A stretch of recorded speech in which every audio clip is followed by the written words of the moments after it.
Esse aí que está aparecendo na tela é o Brian De Costa, um americano de 32 anos que foi campeão mundial na categoria Heavyweight pela WNBF, que é a maior federação de fisiculturismo natural do mundo. É mais ou menos como se ele tivesse se tornado campeão do Mr. Olympia na categoria Open, só que dentro do fisiculturismo natural. E recentemente eu investiguei tudo, estudei tudo sobre os treinos do Brian e descobri 4 segredos que eu vou compartilhar hoje aqui com vocês, para que a gente consiga entender melhor como treina o detentor do melhor físico natural do mundo, quiçá o detentor do melhor físico natural da história. E vocês vão conseguir ver um treinamento sem muita firula, mais focado na progressão de cargas, na intensidade alta, em um bom planejamento, uma boa periodização de treinos, que é mais ou menos como eu gosto de treinar e é mais ou menos como eu acredito que deve ser o treino mais efetivo de todos, tá bom?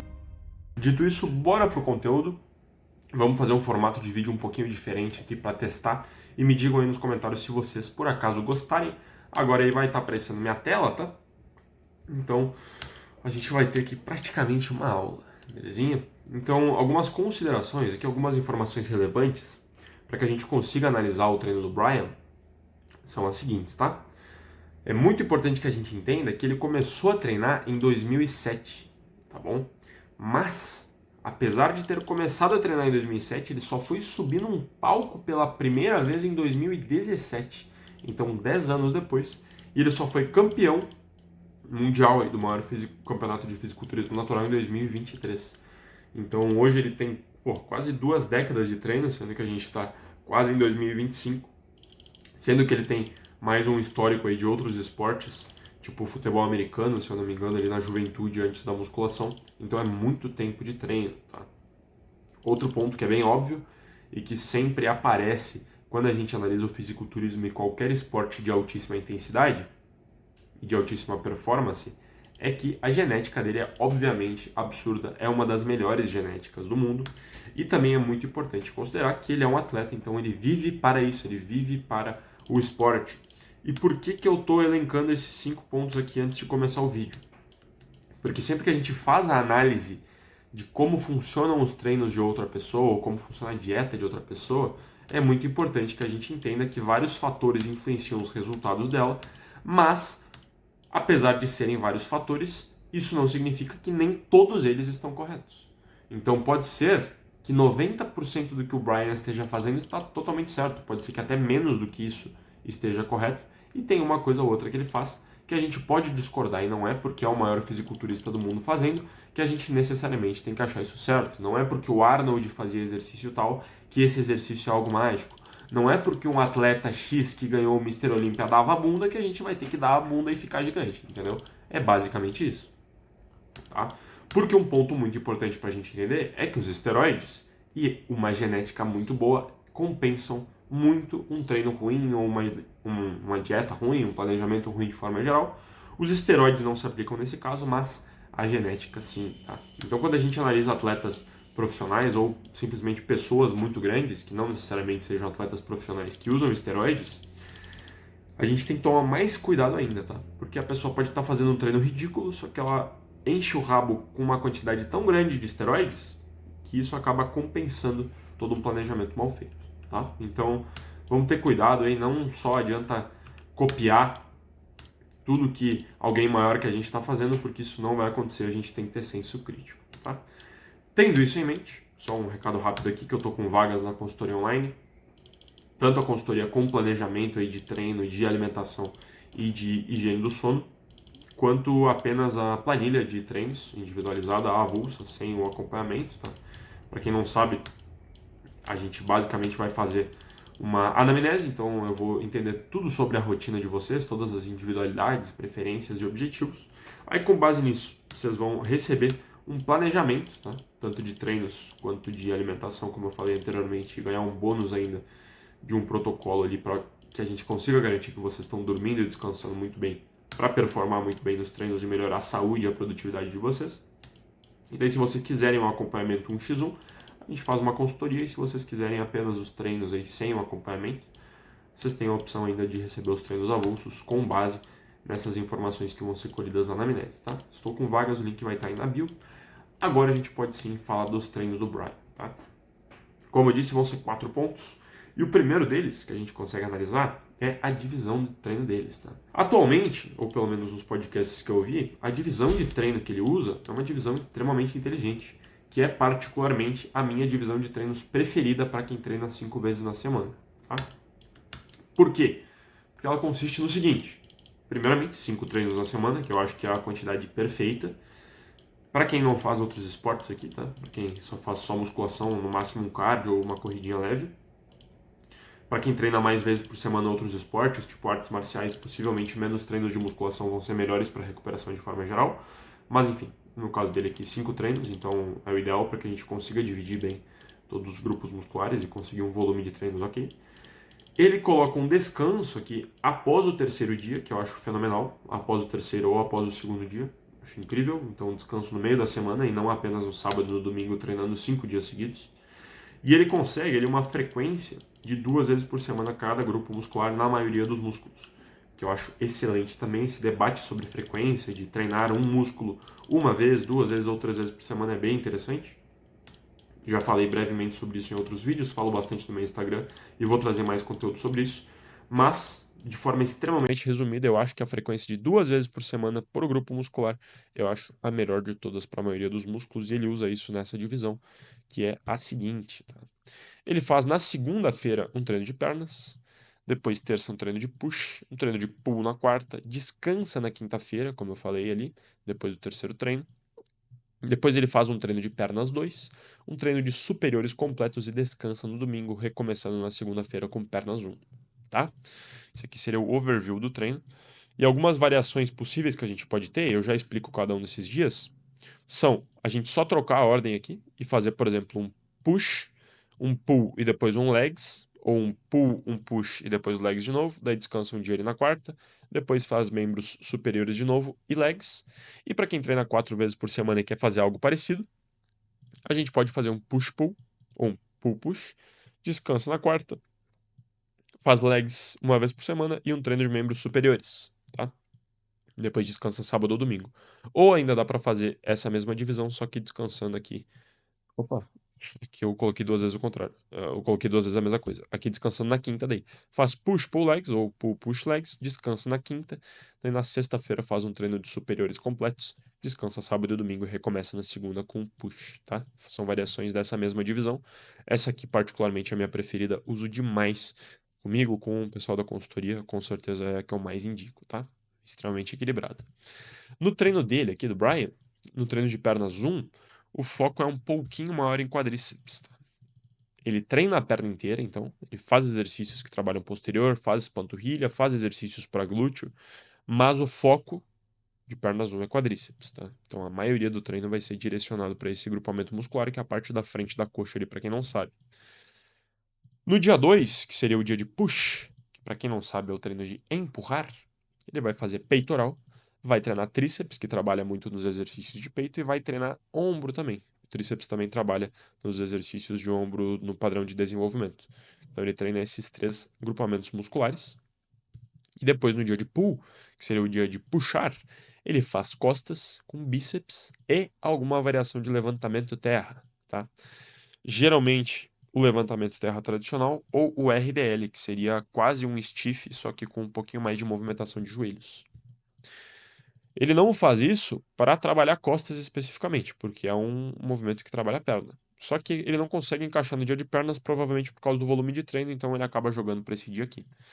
Então não é um exercício excelente para hipertrofia dos músculos das costas, por mais que trabalhe muito bem os paravertebrais, que são os músculos que passam bem no meio, aqui bem próximos à nossa espinha. Tá? Os paravertebrais, os eretores da coluna, podem ter uma certa hipertrofia no levantamento terra, talvez os músculos do core ali da lombar também, mas é muito importante a gente salientar que são movimentos para membros inferiores, mas ele acaba encaixando nesse dia. Depois ele descansa, faz pernas 2, que seria um dia com foco em posterior e glúteos, novamente treinando a perna completa, mas com foco um pouquinho maior aqui. Mas ele ainda faz ali um pouquinho de quadríceps, um pouquinho de panturrilha. E depois ele fecha a semana com um dia de superiores. Então vai ter um pouquinho de peito, um pouquinho de costas, um pouco de ombro, um pouco de bíceps e um pouco de tríceps. Divisão excelente. Sendo que às vezes, vocês provavelmente vão ver no Instagram ali, nos vídeos um pouco mais antigos, ele faz peito, ombro e bíceps. E faz costas e tríceps, tá? Só esse detalhe, mas geralmente é o tradicional mesmo. Peito com tríceps e costas com bíceps, mas pode ser feita essa alteração também, se vocês preferirem. Então, divisão de treinos extremamente inteligente. A gente pode ir para o segundo segredo do treino dele, que seria o volume, tá? Volume, para quem não sabe, é o número de séries para o grupo muscular por semana. A gente pode classificar o volume de diversas formas, mas essa é a principal aí, a mais didática, a mais simples. E ele treina, ao contrário de, sei lá, 98% dos atletas naturais profissionais, com volume de treino mais alto. Tá? Eu lembro que quando ele falou isso aqui na entrevista, o entrevistador ficou até meio em choque, assim, quando ele falou, nossa, 15, 25 séries é bastante coisa, né? E o Brian falou que sim, e ele logo em seguida se explicou, e eu já vou explicar pra vocês por que isso.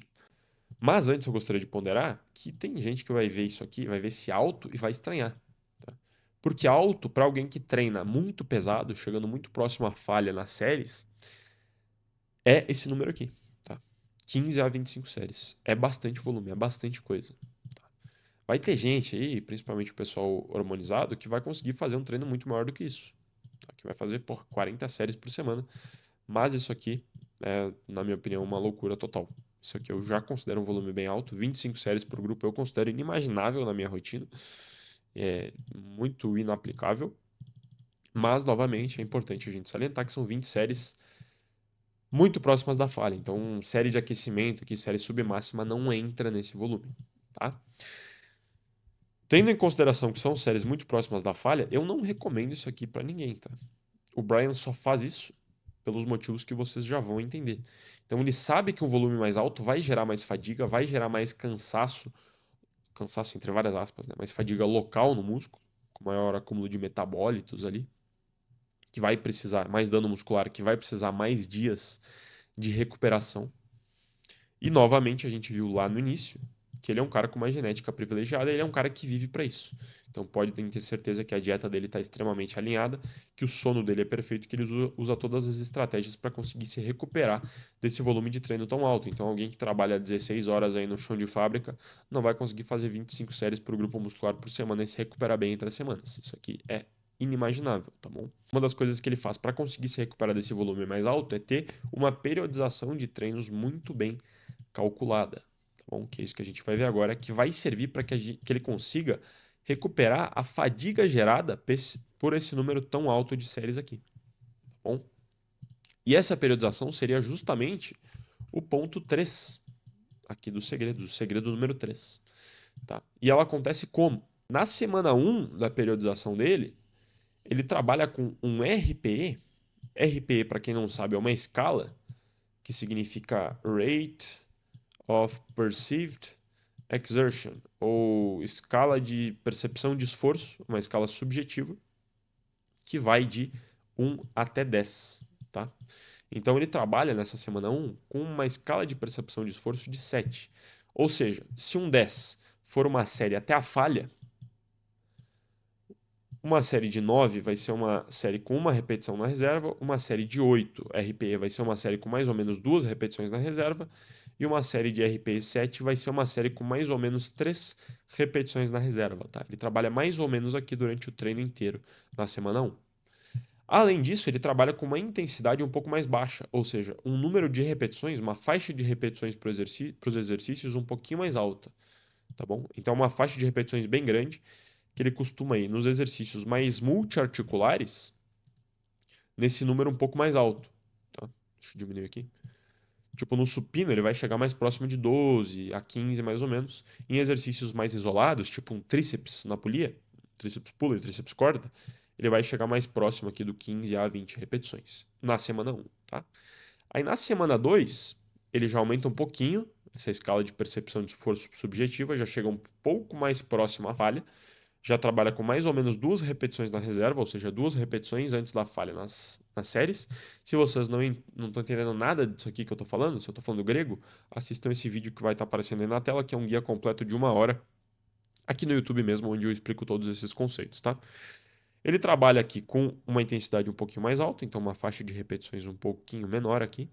Novamente naquela regra de exercícios compostos com uma faixa de repetição um pouco mais baixa, algo em torno de 8 e 12, e exercícios mais compostos com repetições um pouquinho mais altas, algo em torno ali de 12 a 15, tá? Tudo isso para chegar ali na semana 3 e se esbagaçar, tá bom?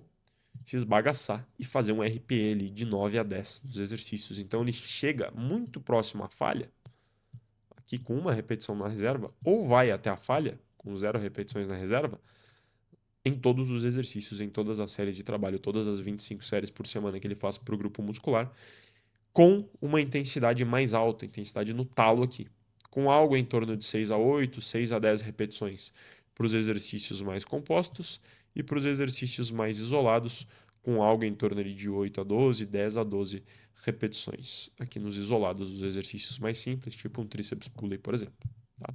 Então podem ver que ele vai aumentando a intensidade, ele vai aumentando também, à medida que as semanas vão passando, a proximidade da falha, para chegar aqui no ápice, que seria a semana 3, semana extremamente desgastante com aquele volume que ele trabalha, e precisar fazer um deload depois. O deload eu não sei como ele faz, não achei nas entrevistas, mas é basicamente uma semana de descanso, entre várias aspas, que pode ser completamente sem treino, que acho que não seja o caso.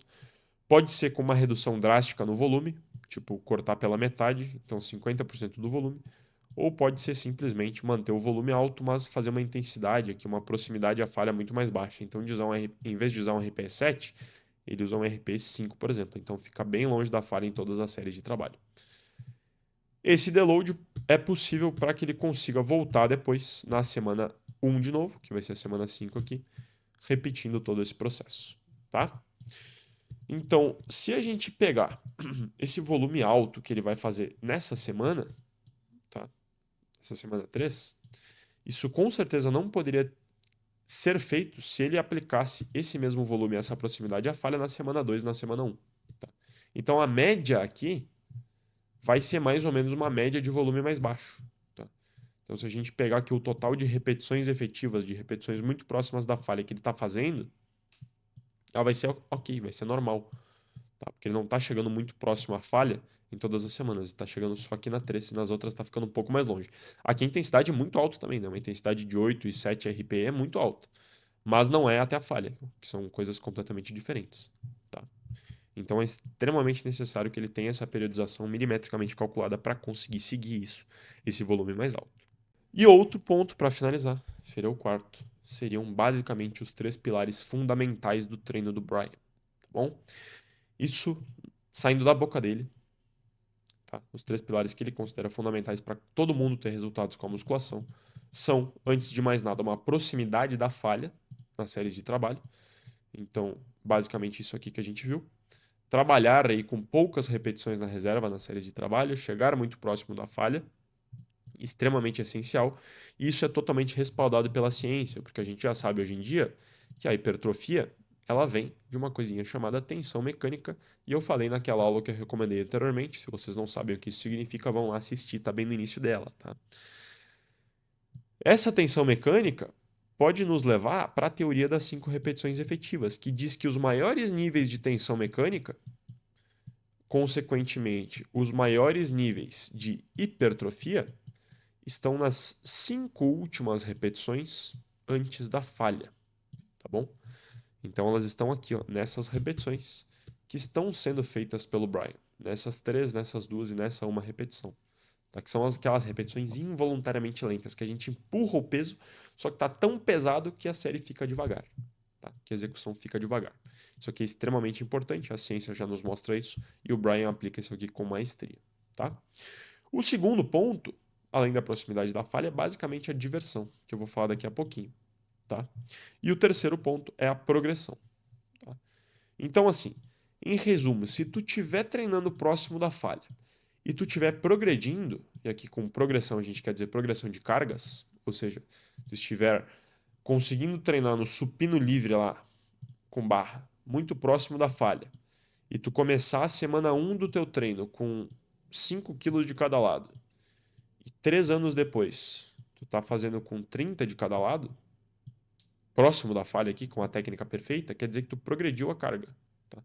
Tua carga aumentou, a tua proximidade da falha se manteve. Se tu conseguir fazer isso, o resto meio que foda-se. Tu pode fazer por diversão. Tá? Todo o resto do teu treino, de acordo com ele, vai ser o que ficar melhor para ti. Então, tu prefere fazer supino livre ou tu prefere fazer supino na máquina? Meio que tanto faz, desde que tu vá até a falha e consiga progredir a carga, entendeu? Então faz o que tu gostar mais. Tu prefere trabalhar com repetições mais baixas? Tipo, tu prefere trabalhar com 6, com 8 repetições? Ou tu prefere trabalhar com 10, com 15? Meio que tanto faz, desde que tu vá até a falha ou trabalhe muito próximo da falha e consiga progredir, tá bom? 3 pilares fundamentais para o Brian De Costa, maior fisiculturista natural do mundo. Excelente isso aqui, com uma boa base na ciência, mais ou menos o que todos os atletas fazem, tá resumido aqui. Então, excelente, um cara que treina de forma muito inteligente. E aqui a gente conseguiu ver alguns aspectos que eu considero fundamentais do treinamento dele. Tá? Tem muitas outras coisas que a gente poderia falar aqui. Então, ele faz descansos longos, ele sempre tem uma seleção de exercícios extremamente inteligente, ele faz exercícios básicos, então treina supino, treina agachamento livre, treina levantamento terra, mas daí a gente teria que ficar 1 hora aqui falando sobre o treino dele. Mas, como eu disse, vocês podem acompanhar aqui e vocês podem deixar nos comentários se vocês querem, por acaso, mais conteúdo sobre ele. Tá bom? Então, por hoje, creio que seja só. Espero que vocês tenham gostado, espero que vocês tenham visto que o treino não precisa ser cheio de firula, cheio de técnica avançada para ser muito bem feito e para trazer o shape para alguém, tá bom? Creio que vocês estariam felizes se tivessem um shape desse aqui. Isso aqui é feito basicamente pensando em progressão de cargas e pensando em um treino com intensidade, com exercícios básicos e com muito trabalho duro e muita consistência, tá bom? Espero que vocês tenham gostado, deixem um like aí, não deixe de conferir a descrição, porque tá os links da consultoria e dos produtos. E é isso, tamo junto. E deixem aí também se vocês gostaram desse formato de vídeo mostrando a minha tela. Beleza? É nóis!